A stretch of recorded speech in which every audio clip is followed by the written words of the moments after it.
I'm Alyssa Achong-Lau, your Medcorp Limited host for today. Welcome to our live webinar series, Connection and Care in an Era of Social Distancing. Today, we'll be discussing mental health and the COVID-19 pandemic with Dr. Dominic Nicolo. Dr. Nicolo is a senior medical officer at the St. Anne's Psychiatric Hospital and a consultant psychiatrist in private practice. He graduated with a Bachelor in Medicine and Surgery from the College of Medicine of the University of Lagos in 1991. Dr. Nicolo obtained a Doctorate of Medicine in Psychiatry from the Faculty of Medicine of the University of the West Indies in 2007. Dr. Nicolo, welcome and thank you for being with us today. Thank you, Alyssa, and I would like to thank Medcorp and the St. Clair Medical Center for giving me this opportunity. It's really an honor, and I would like to welcome the members of the audience too. Thank you. And may I proceed? Yes, please. Yeah. Yes. Let's talk about mental health, and what a time to talk about mental health.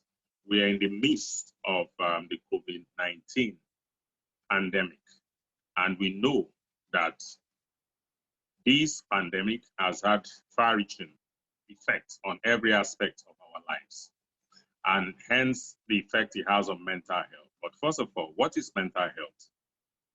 Mental health is a person's condition with regards to their psychological and emotional well-being, and it necessarily is a balance between enjoying life and meeting the socio-economic demands placed upon one by life, so to speak.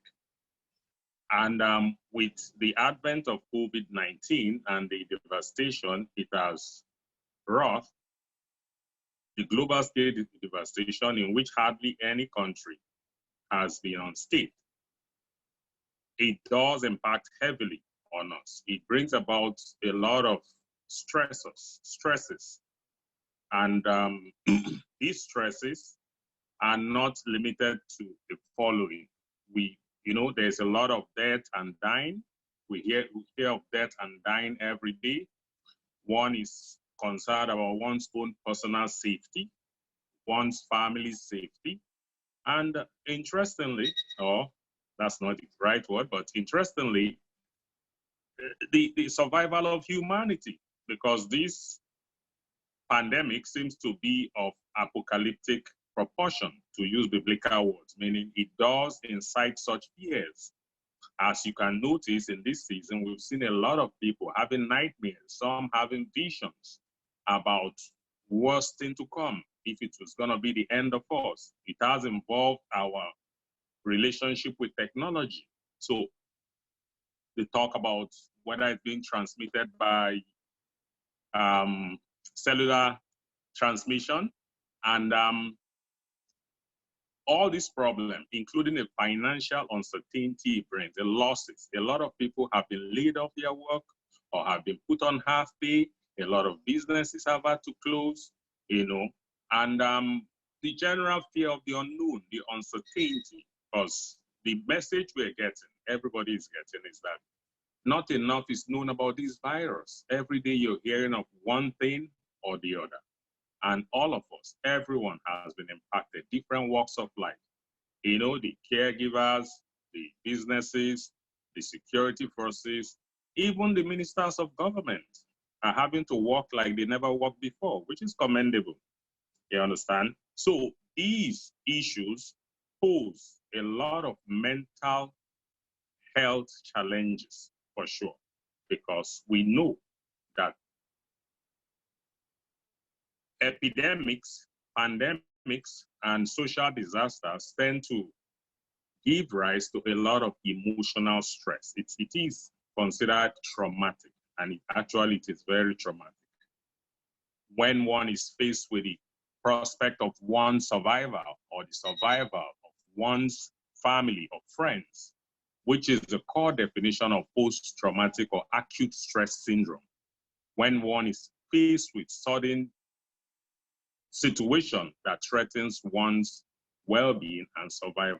It does have anthropological implication for mankind, because in all of us is a system of fight and flight, an adrenergic system that was put there for survival instinct. And in the early years of humans, those systems were always in play. We were always running and hiding and jumping for our survival. So they were there, very useful, very apt. But in the advent of the modern era, security and safety is what we all crave. And governments and each of us have gone a long way in making our environment as safe as possible, so that death is really usually an accidental thing, not something that looms as imminent as COVID-19 seems to be doing. We've heard daily of deaths in the thousands in Italy, in Spain, in the USA now, which is directly next door. A lot of Trinidadians have relatives in the state. Most of our livelihood and business is directly through the state to the world. So this really threatens our existence. And when such a thing happens, it tends to trigger acute stress syndrome, which could later on morph into post-traumatic stress syndrome, with all the anxiety, the depressive feelings, the panic attacks that ensues. And I'm sure my colleagues, other psychiatrists, have seen an increase in anxiety attacks and panic attacks. I have certainly have to deal with a lot of such, even verging on psychosis. People now getting apocalyptic fears that it's going to be the end of the world. They're going to insert chips in them. And these poses a particular challenge to the mental health community in this time when face-to-face meetings are precluded as much as possible, because everybody is concerned about transmitting to the client, or the client transmitting to the caregiver. You understand? And even in the mental hospitals, they have to face the challenge of restructuring in preparation for it, because persons who are severely disturbed mentally could be a challenge, or could pose particular challenges in being managed in this situation where this distance is supposed to be maintained. So you can imagine the amount of it. So these mental health issues are here with us. And hopefully what I intend to do is to talk about these issues and the adaptations necessary to cope well, either professionally or as citizens. In this era too, we've seen a lot of suicide. Suicide is very imminent. People who have lost, a German minister, for instance, committed suicide because he perceived he could not cope. Nurses in Europe, we've had more than 10 nurses. We've had people from India, all over, have committed suicide, either because they contracted the COVID or they were afraid they could not cope if they should contract it, but it leads to depression. So how are we to cope? We have, and add to it the strain brought about by social isolation, and in some places quarantine, which can have dire consequences on mental health, because we are gregarious beings. We do best when we socialize. We trainees are particularly very responsive to socialization, and I dare say we do our best to try and cope with it. And this is where coping has to come in, that one is advised to still network. We're very fortunate in this era, unlike in the 1800s when they had the Great Plague, where there was no social media facilities. Now we have social media. We could still network. We could face-to-face, just like we're all doing now. We're able to hold a meeting from the safety of our homes, and that will help a lot. And I dare say it is helping. And one is advised also to always be checking oneself. If you feel you cannot cope, or you're enduring an inordinate amount of stress or distress, to reach out to your doctor or your counselor or the helplines in Trinidad, like Families in Action, to discuss with somebody so that you may get counseling and reassurance and maybe referral, to get further counseling or help, or if there need to be tranquilizers or medication, anything we have to do, because hopefully this is going to be not going to be a permanent situation. We want to be able to cope, survive, do well enough until we get out of this situation. So we have to use all the resources. Also, one is advised to reduce the amount of sensational news feed one gets, counting deaths by the day, counting number of positives in Trinidad. We are not the epidemiologists. We should relax and just trust the system to work, because doing this, I have noticed among the clients I've seen so far, arouses their anxiety a great deal, because they soon start even wondering that the number is flying, These are also existential moments when one has to be clear that one's house is in order. If you are at risk, or if you're in a situation you feel you might have been exposed, it's advisable to put instructions in place as to how your estate or your business is supposed to be disposed, because these are all the things that bring on stress, not knowing how these things will pan out.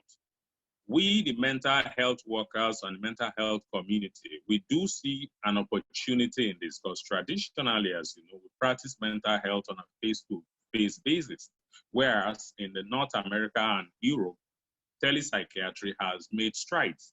But this really has opened up the opportunity, because some of us have started using telepsychiatry, video conferencing as a means of consulting with patients, even writing prescriptions and sending to the pharmacy, and being able to help, and by phones too, giving support where needed, because these are dire times.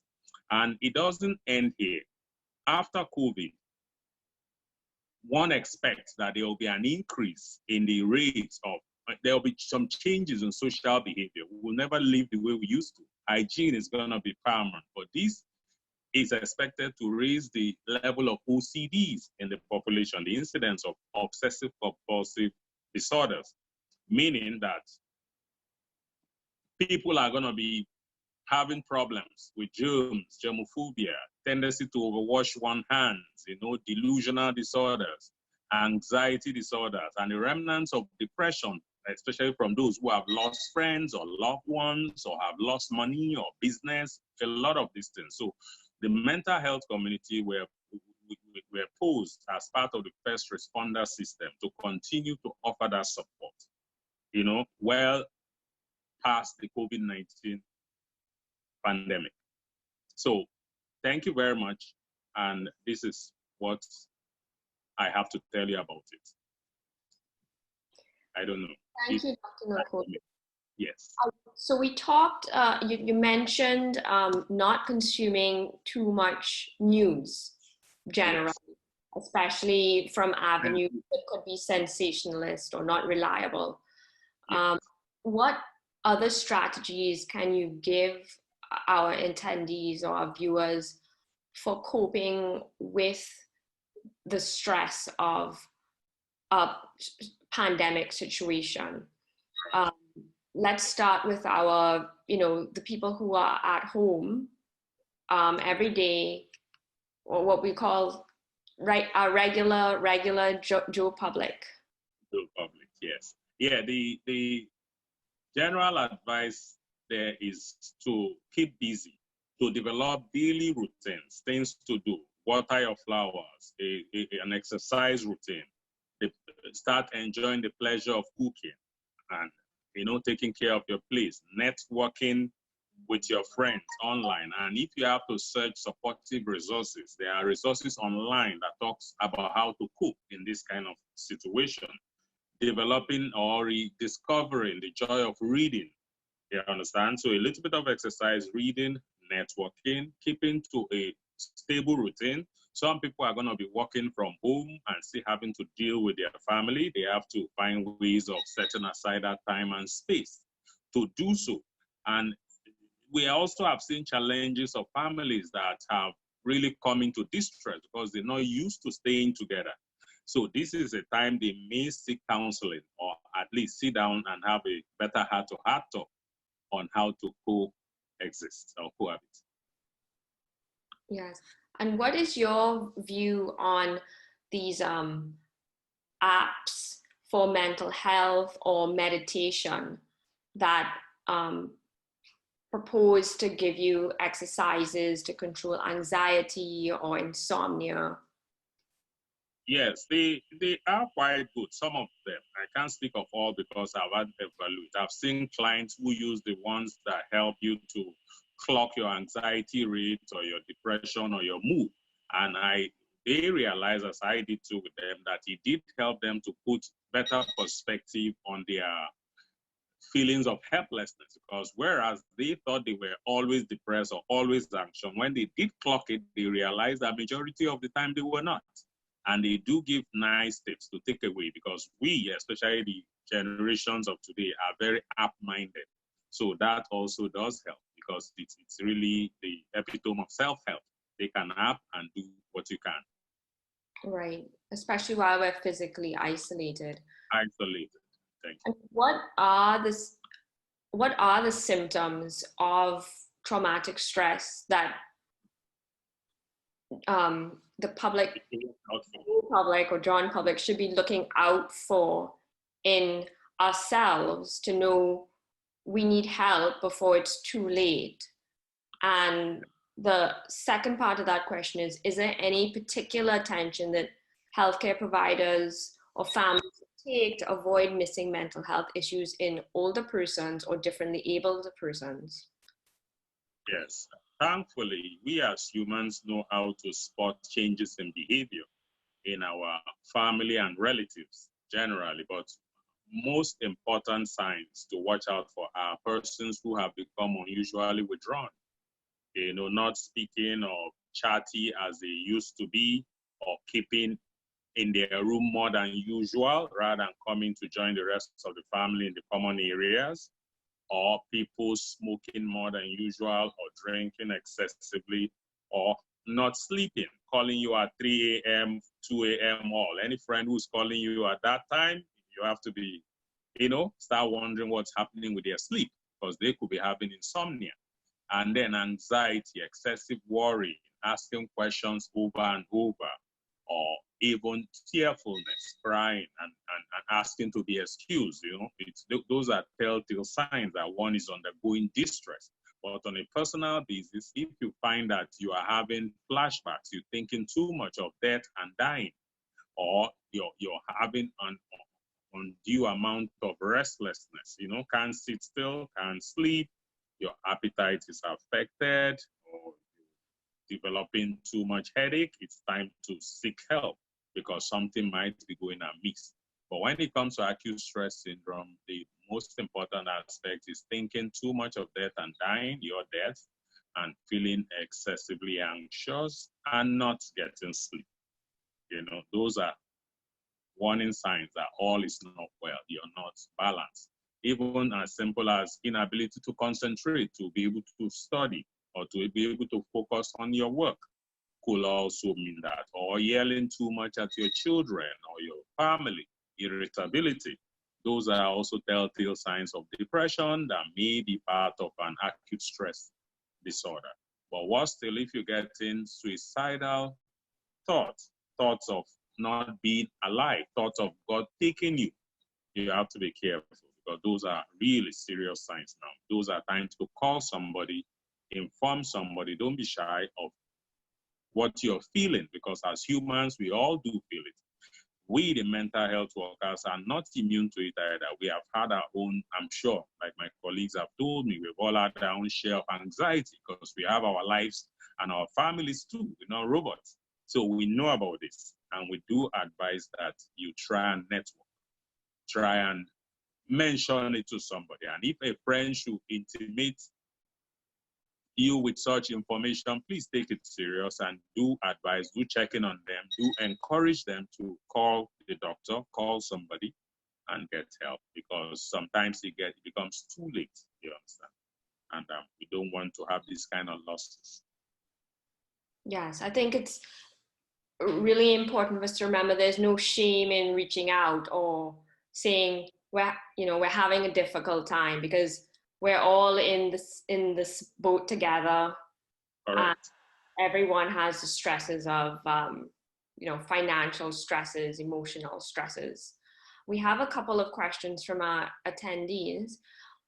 A person has exhibited mental health issues before COVID-19 and since the onset has been taken into a psychiatric facility. If this person has schizophrenia, would this affect them more, and is this genetic?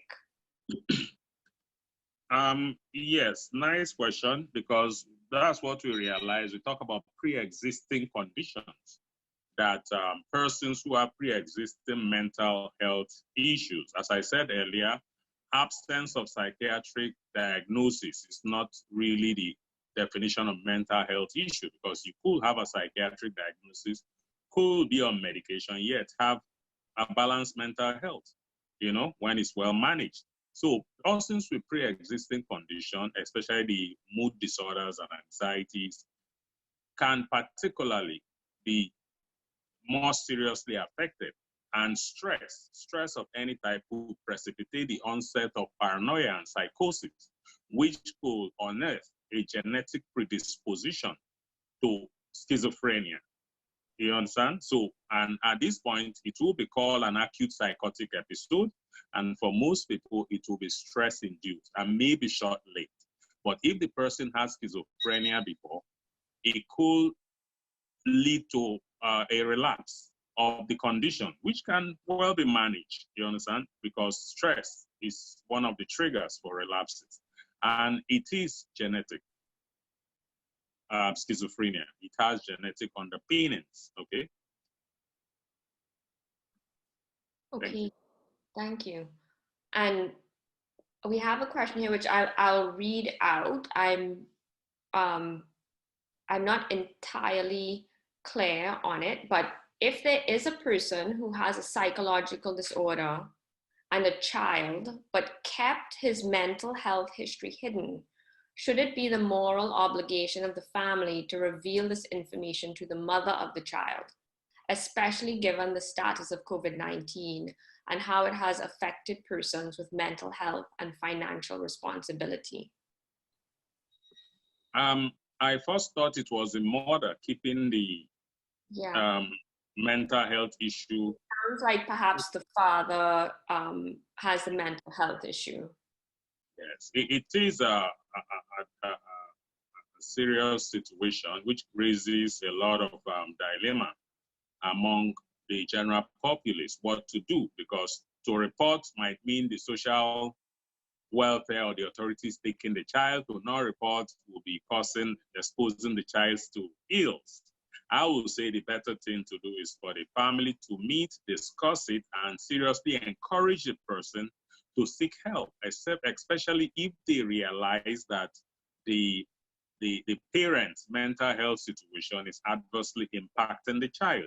Either they don't allow the child to go to school, the child is malnourished, or the child is always miserable, or the child is not well kept, It should be discussed. And if the consensus is that really this person cannot help their situation and it could be dangerous to the child, then it should be reported, meaning they should encourage the person to seek help. And if they don't seek help, ultimately one has to intervene, because the mental health of Trinidad and Tobago gives the relatives the leeway to be able to intervene, to seek help, or to go to your neighborhood mental health centers and complain, and you get advice and assistance in getting help for that family member. You may think they would hate you, but fortunately, once treated and proper counseling happens, it's usually all one big happy family. Okay. Thank you, Dr. Nkolo. So I'm going to encourage our attendees to send in their last questions now while I address with you first some more specific questions, and then we're going to go back to talk about, I guess, COVID-19 in the community healthcare setting, and then see what other questions we have. What recommendations would you give to parents in managing the mental health of their kids, particularly the older ones, that's teens and young adults, who are experiencing anxiety and insomnia? Right. Starting with supportive advices and help at home, and if inadequate, they should seek help with a psychologist, to try counseling, to try to see if psychological counseling and support will help. If there is insomnia, they really must see a doctor who would, prescribe something to help in the short term. And if after the short term this insomnia persists, then they need to get evaluated properly because there could be underlying situation. And the health centers are particularly useful. They do have doctors always. They have extended centers that attend to this situation.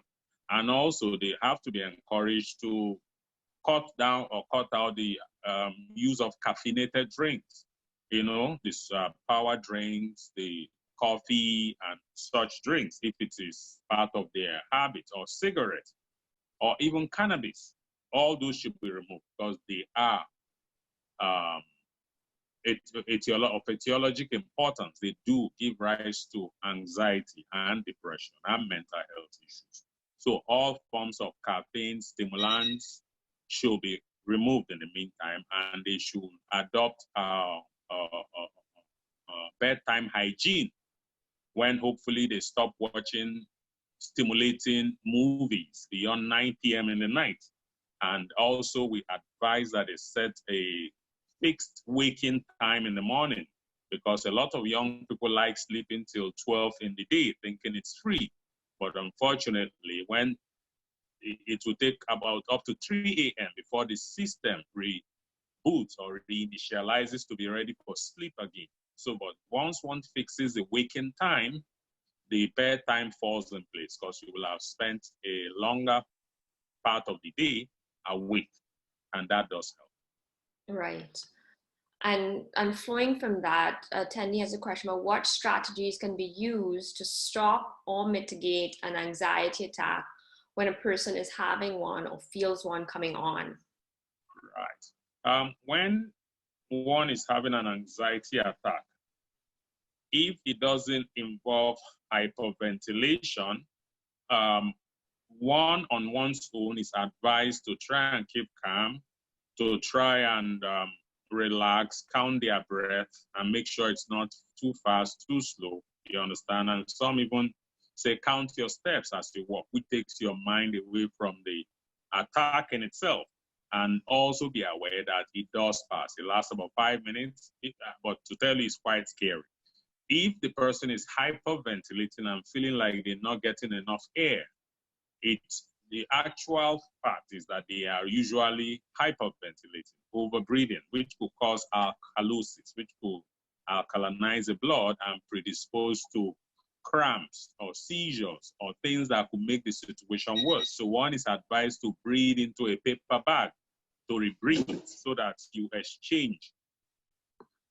You get rid of less carbon dioxide, which is what causes the alkalosis. And if that doesn't help, of course, one should seek medical attention.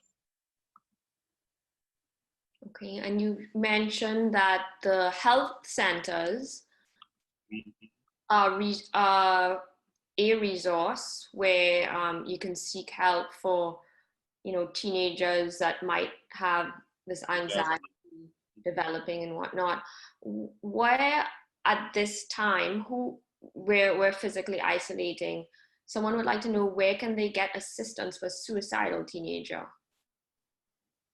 Suicidal teenagers, I think the Families in Action and the suicide hotline in Trinidad are still active. One is advised to reach out to those, and if it's during the weekdays, one could go to the health centers. Most major health centers have mental health units where they have social workers and mental health officers that will give the initial support and counseling and refer further as needed. Okay. Yes. And in some of those centers, they are open till 7 p.m., which is what we talk about the extended hours of health centers in Trinidad and Tobago now. All right. Okay. And Dr. Nicole, if we could just step back into the COVID-19 scenario. I mean, we're very fortunate in Trinidad to not have as many hospitalizations for COVID-19 at the moment as the rest of the world. But there's a staggering amount of medical and scientific studies that show that people who have been on ventilators will suffer physical, mental, and emotional issues after they have recovered. So that your physical recovery or your discharge from hospital is not the end of the recovery. What suggestions do you have for patients who have been ventilated or have spent a long time in the hospital with this and their families in terms of seeking the support they need to recover from the impact of coronavirus? Yes, it is not unlike what you get in post-cardiac heart surgery patients. You understand the soreness, the general feeling of unwellness, the loss of confidence, the low moods, the feeling out of it. We usually advise that people seek counseling. Psychological counseling is the first step. That support, where they meet a counselor regularly, even the family, for support. And if there are serious emotional or psychopathologies, the counselor will usually further refer to a psychiatrist who will prescribe necessary medication to support the person. So as you said, truly, this person suffer persistent psychopathology or emotional problems for a while to come. And that recovery is equally important because it's not uncommon to see people succumbing to suicide or chronic depression if such steps are not taken. So after COVID, both for those who have been on ventilators and those whose families were affected or those who were quarantined, because most people now, when they get COVID, are truly, understandably afraid that they are going to die, because it does sound like a death sentence, even though realistically, it's about 2 to 3% of persons at most that will die. But then who knows who this 2 or 3% will be? That's just a figure. So once you are diagnosed with COVID, it comes with a lot of stress, emotional stress, and it could give rise to the same PTSD I said. So afterwards, one will do well to seek counseling if one continues to suffer either insomnia, anxiety attacks, feeling unmotivated, feeling weakness or weight loss or recurrent suicidal thoughts. All these are signs that all is not well and you need support, psychological support. And we do have a lot of psychologists in Trinidad. They are all yellow pages too, all right? And psychiatrists. And even the least you could do is at least contact your GP. They do well to given the necessary support. Great. And I have 3 more questions for you, and then we will wrap up our session. One attendee says, I know most persons 80 years and over are petrified about going out into public areas at present. Are these people ever going to be able to mingle in public after this settles, or are they always going to have to look over their shoulder every time someone coughs or someone has a runny nose?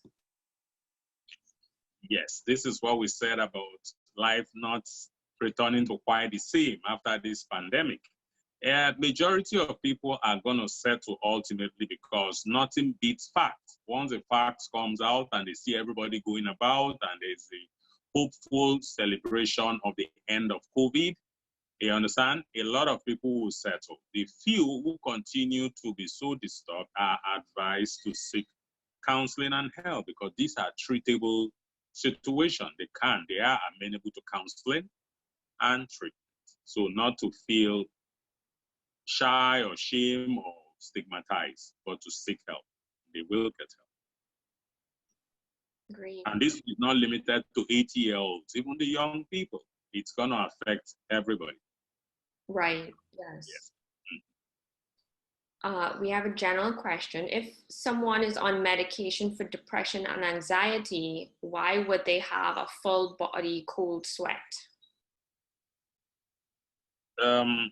It depends. If it's a recurrent full body cold sweat, it could be due to a medical condition. We know cardiac conditions could do that. You understand? One has to check at the health center and make sure that they do their blood pressure, ECG, and make sure all is well. If despite all of that, they continue, even diabetes mellitus could cause that, So any underlying medical condition has to be attended to. In absence of that, if they still cold sweating and all of that, it could be a side effect of the medication or interaction of the medication with other stuff, maybe anorexia, not eating enough, and hypotensive side effects of the medication. That person will be well advised then to consult with the prescriber who will look into it and find a more suitable or tolerable antidepressant and anti-anxiety medication for them. Thanks, Dr. Nkolo. And our last question from an attendee is actually about how can someone get in touch with you if they want to do so? Calling the St. Clair Medical Center, the operator will usually put you through to my number, and also my secretary's number is 730-0219. Okay, thanks for that. Well, Dr. Nkolo, that's all our questions for today. Thank you for taking the time to share this valuable information with us. I think the take-homes are, know what to look out for, do your best self-care at home, but don't feel ashamed to speak up and to seek out help when you need to. Thank you for our attendees who inspired us to create this series of webinars. We hope that you enjoyed them. The links to the replay of the previous webinars are going to be available on St. Clair Medical Center's Facebook page if you missed any or if you'd like to share what you've learned. So thank you again, Dr. Nkolo, and have a wonderful weekend, everyone. Thank you, Alisa. Thank you, everybody. Bye-bye.